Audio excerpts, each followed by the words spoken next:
Muy bien, yo los invito a que opinen a través de las cuentas de Twitter sobre el tema que presentamos hoy aquí en el programa La Noche, que es noticia no solamente en el continente americano, sino en el resto del mundo. ¿Qué opinan ustedes de la reelección para un quinto periodo consecutivo del presidente de la FIFA, Joseph Blatter? Todo esto en un escándalo, en medio de un escándalo de corrupción. Las cuentas de Twitter están apareciendo en la parte inferior. Yo los invito a que opinen. A lo largo del programa estaremos leyendo algunas de sus opiniones. Voy a saludar al panel de lujo que tenemos el día de hoy para analizar este tema. En Buenos Aires, Argentina, está Luis Moreno Ocampo, exfiscal jefe de la Corte Penal Internacional. Hoy lo hemos invitado porque en el año 2012 Moreno Ocampo fue candidato para presidir una investigación que buscaba establecer indicios de la presunta corrupción que desde ese momento ya encendía las alarmas en la FIFA. En Santiago de Chile tenemos a Pablo Lacoste, es doctor en historia, investigador, profesor, doctor en estudios americanos con una mención en relaciones internacionales. A lo hemos invitado para analizar desde la perspectiva política todo el significado que ha tenido este hecho que hoy queremos analizar. Y en México, Distrito Federal, está Luis Alfonso, él es coordinador de la sección deportiva Adrenalina del diario Excelsior de México. A nuestros invitados les damos la cordial bienvenida. Voy a comenzar en Buenos Aires, Argentina, con el exfiscal jefe de la Corte Penal Internacional y experto también en temas de anticorrupción, Luis Moreno Ocampo. Señor Moreno Ocampo, bienvenido al programa La Noche y quiero comenzar preguntándole desde su perspectiva y el conocimiento que usted tiene de este tema, ¿quién gana y quién pierde con la reelección de Joseph Blatter en la FIFA? No, eso es muy difícil saber. Yo le puedo explicar mejor qué es lo que se investigó y qué es lo que se sabe de Blatter. A mí me parece importante entender, hay pruebas nuevas muy importantes que muestran dirigentes, sobre todo de América Latina y del Caribe, envueltos en venta de derechos de imagen y sponsors, donde ellos tenían un porcentaje para ellos. Y eso fue el caso que produjo el gobierno norteamericano. Eso produjo una revolución en la FIFA, pero en realidad no hay ninguna prueba hasta el día de hoy sobre Blatter. Cuando yo me reuní con él en el 2012, él presentaba esa postura, que él quería sanear la FIFA, pero que necesitaba ayuda externa porque él decía un poco que era como un presidente de un país que no podía nombrar su gabinete. ¿Es posible eso o no? No lo sé yo, pero yo sí sé que hasta el día de hoy no tenemos ninguna evidencia directa contra él. Él era cómplice o él intentaba cambiar y no podía. Eso es lo que el siguiente periodo va a develar. A mí, Blatter me dijo en su momento, yo no me quiero ir de la FIFA como si fuera a manejar la corrupción, yo no me quiero ir de la FIFA resolviendo el tema de corrupción. Señor Alonso, le planteo el mismo interrogante que le hacía hace un momento al señor Moreno Ocampo desde su perspectiva, ya la deportiva. ¿Quién gana y quién pierde con la reelección de Joseph Blatter que se dio en las últimas horas en Zúrich, Suiza? Bueno, buenas tardes, Jefferson, y a los panelistas, Pablo, Luis. Mira, me parece que principalmente, sí es muy complejo responder eso, pero me parece que el que más pierde es la credibilidad del propio organismo. FIFA está desaprovechando una oportunidad de pues, limpiar de algún modo a este personaje tan criticado, que como bien dicen, no hay pruebas en contra de él, pero todo el mundo apunta hacia que es imposible que no supiera que todo este tipo de cosas estaban pasando bajo su mandato. Tiene 3 décadas metido en el organismo, entonces me parece que él conoce perfectamente el teje y maneje desde los contratos televisivos, que él en algún momento estaba encargado hasta el 2006 de estar metido en las negociaciones, y me parece que es la FIFA la que pierde en ese sentido. Los demás, la credibilidad era un momento oportuno para tomar esa decisión de dar un carpetazo o dar limpieza hasta este organismo, que los rumores han sido muy grandes desde tiempo atrás de la corrupción. Y esto de que desata el Departamento de Justicia de Estados Unidos esta investigación con base en intentos de soborno pagados que están comprobados hasta $40 millones. Se habla de una cifra de 110 millones por las Copas Américas, la 2015-2016 y las que vienen posteriormente, sobre todo esa de 2016, que es la del centenario, que se va a realizar en Estados Unidos. Primera vez en la historia de este torneo que saldrá de Sudamérica para jugarse en Estados Unidos. Es lo que desata principalmente ese tipo de situaciones y además todos los involucrados, ¿no?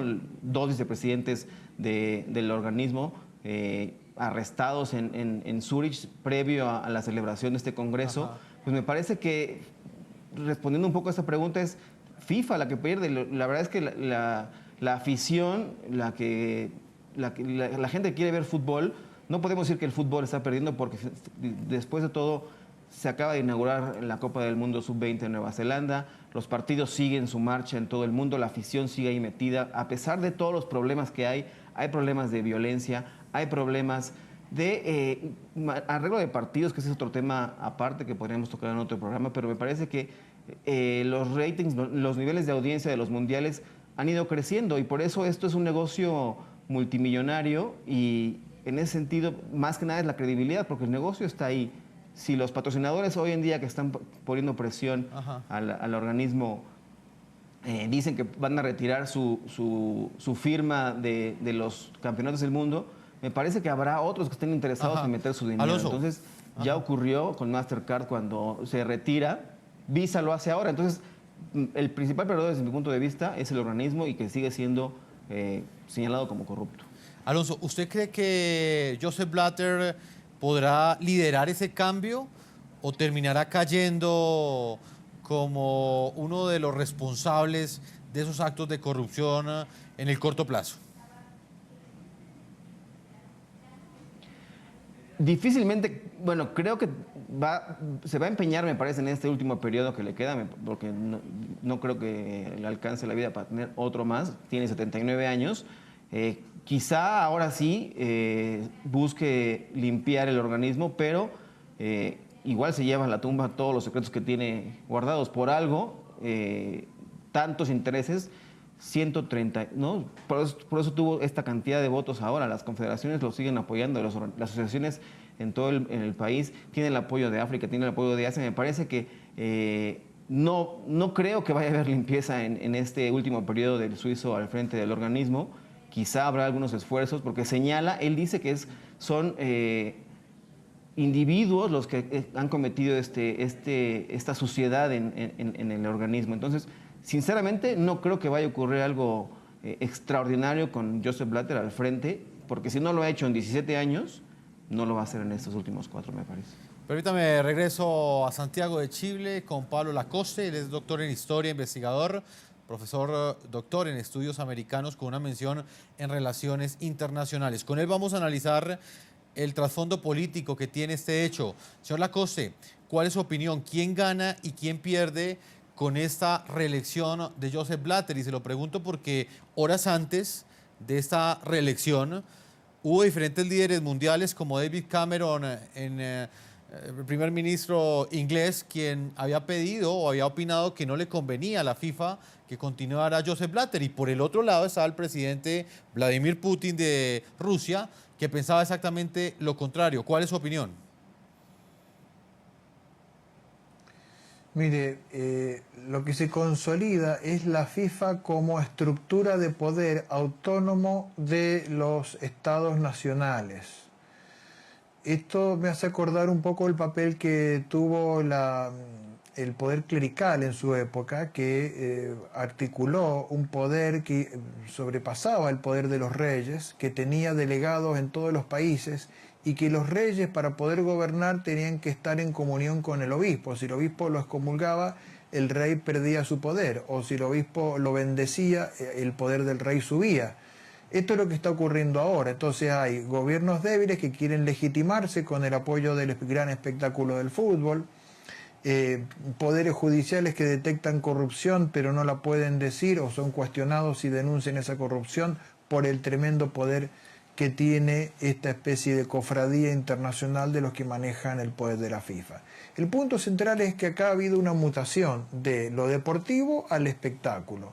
Del gran espectáculo masivo de 5.000 millones de personas que ven los mundiales, eso atrae a los sponsors. Entonces los sponsors, las grandes empresas comerciales internacionales buscan ahí el espacio para publicitar sus productos. Y esto genera también la atracción del poder político, y esto entra en colisión con el poder judicial. Entonces la justicia no puede intervenir porque ya se ha creado un poder autónomo que busca estos aliados políticos, como el caso de Rusia, que los apoye ante esta amenaza de la justicia que quiere de alguna manera detectar casos de corrupción.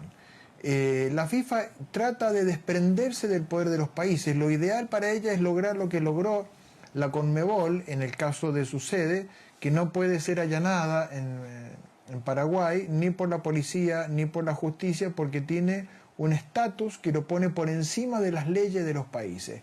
Lo intentó hacer también en Europa y no lo logró, pero está tratando de avanzar hacia eso, ser un poder que esté fuera del alcance de la justicia, fuera del alcance de la ley, fuera del alcance del gobierno de los estados, y en muchos casos quiere subordinar a los poderes políticos. O sea, hay muchos dirigentes políticos que la única manera que tienen de ser populares y posicionarse en las elecciones es siendo presidentes de algún club de fútbol.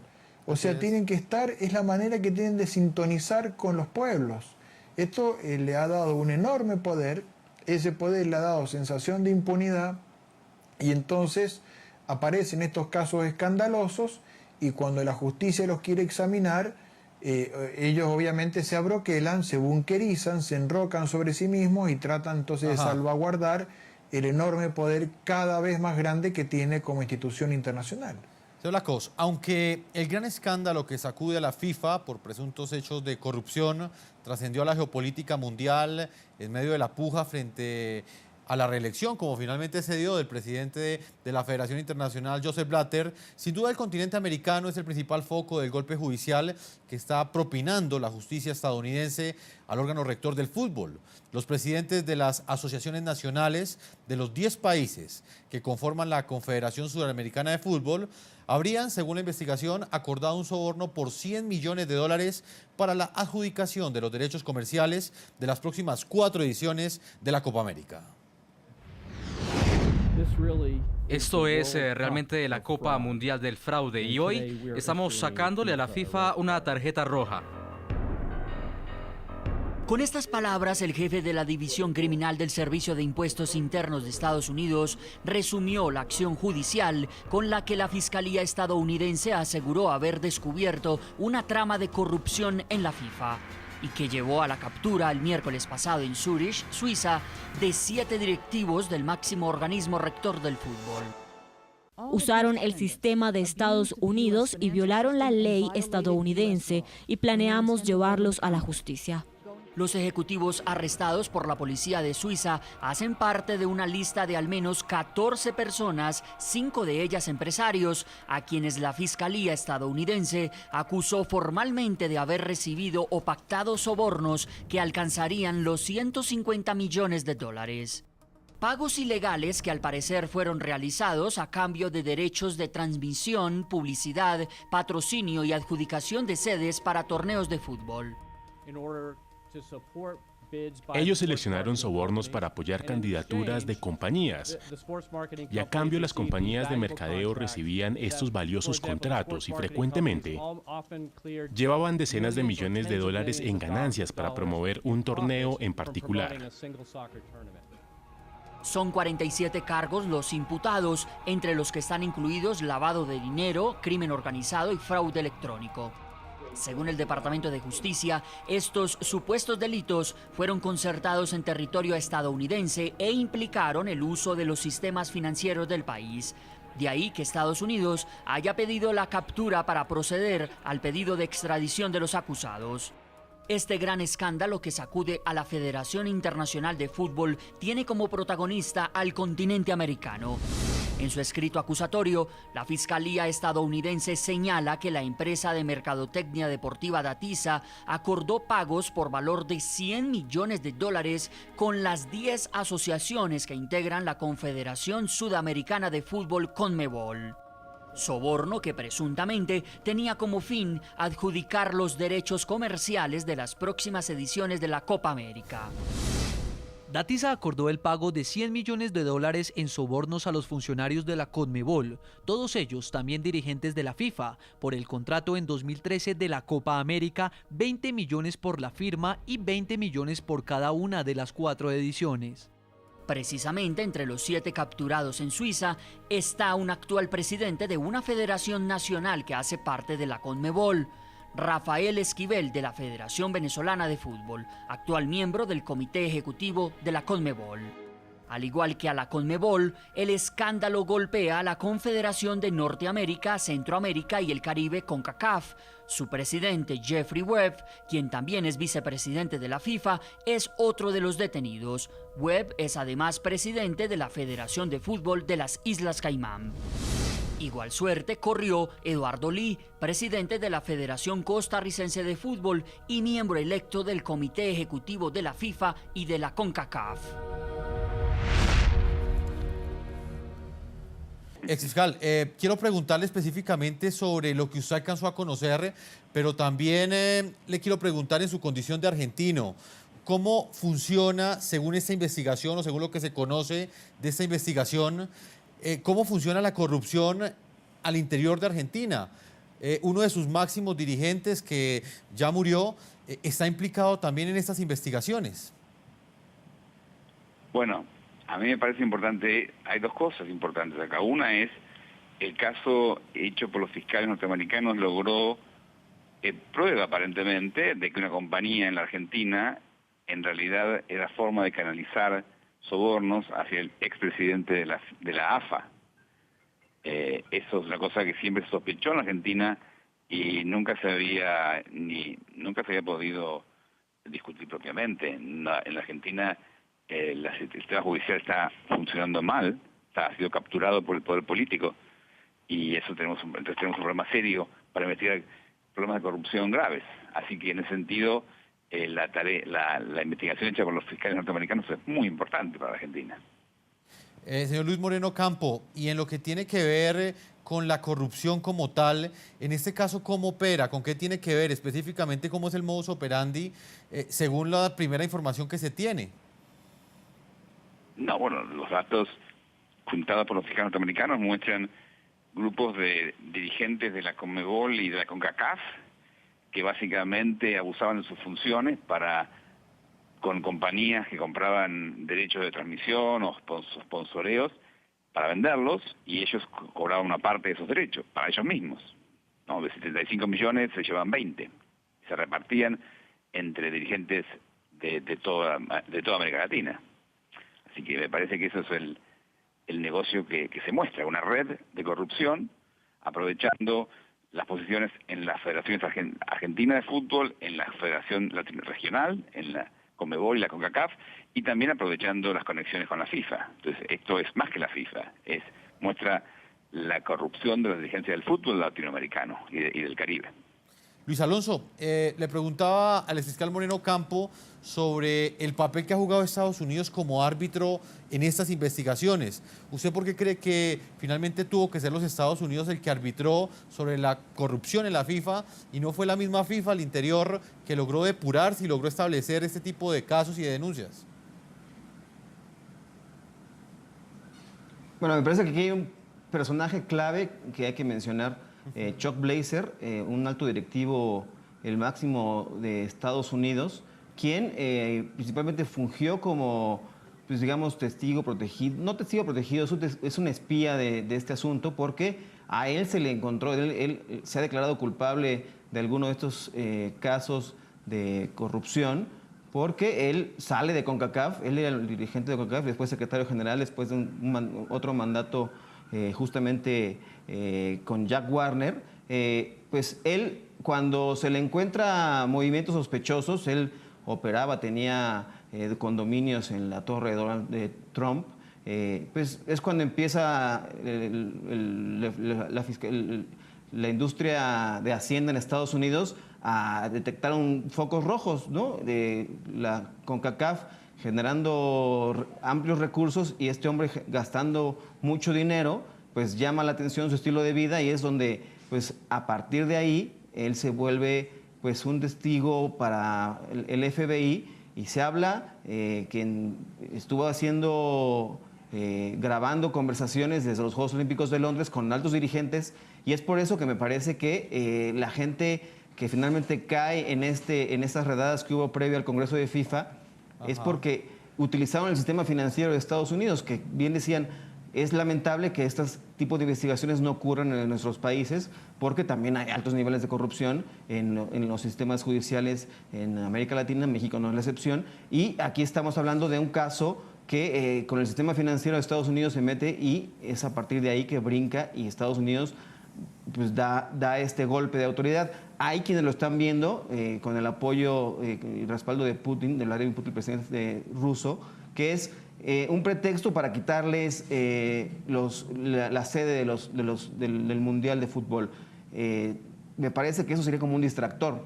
Hay que apoyar ese tipo de investigaciones, como bien lo mencionan, para que se limpie este asunto, pero es por eso que yo creo que el papel de Estados Unidos, más allá de que quiera albergar una Copa del Mundo, que ya lo hizo en su momento, y si ocurriera alguna crisis con alguno de esos torneos, si es que se le llega a quitar alguna de la organización al 2018 a Rusia o a Qatar, pues Estados Unidos tiene la infraestructura lista para poder organizarlo. Pero me parece que no va por ese sentido. Quizá se puede ver como un pretexto para ganar y tener un gran negocio ahí, pero me parece que Estados Unidos pues da un ejemplo de cómo se debe hacer esta investigación. Y pues... Permítame, sí, es que se me acaba el tiempo en este primer bloque, voy a hacer una pausa. Cuando regresemos precisamente vamos a estar hablando de ese punto que usted plantea, todo el tema de los intereses políticos que también pueden existir detrás de esta decisión que ha tomado la FIFA de reelegir por quinta vez consecutiva a Joseph Blatter. Voy a leer las opiniones que llegan a esta hora de nuestros televidentes a la pregunta que les planteamos el día de hoy. ¿Qué opinan ustedes de la reelección de Joseph Blatter como presidente de la FIFA, que esa reelección se haya dado en medio de un escándalo de corrupción? Voy a leer algunas de las opiniones. Hasta ahora, Vanegas, @Vanegas Mauricio, nos dice: la maquinaria de Blatter, concesión de privilegios, funciona, los amigos no fallan. María Lloreda nos dice: a él apenas le van a iniciar los problemas, termina renunciando. Y Ana María nos dice: en la vida todo se sabe. Opiniones de nuestros televidentes. Vamos a una pausa y cuando regresemos estaremos haciendo el análisis político, el trasfondo que esconde esta decisión que genera noticia hoy no solamente en América, sino en el resto del mundo. Los escándalos de corrupción de la FIFA y la reelección por quinta vez consecutiva de Joseph Blatter. Una pausa y ya regresamos a la segunda parte de este programa La Noche. Ya regresamos con La Noche.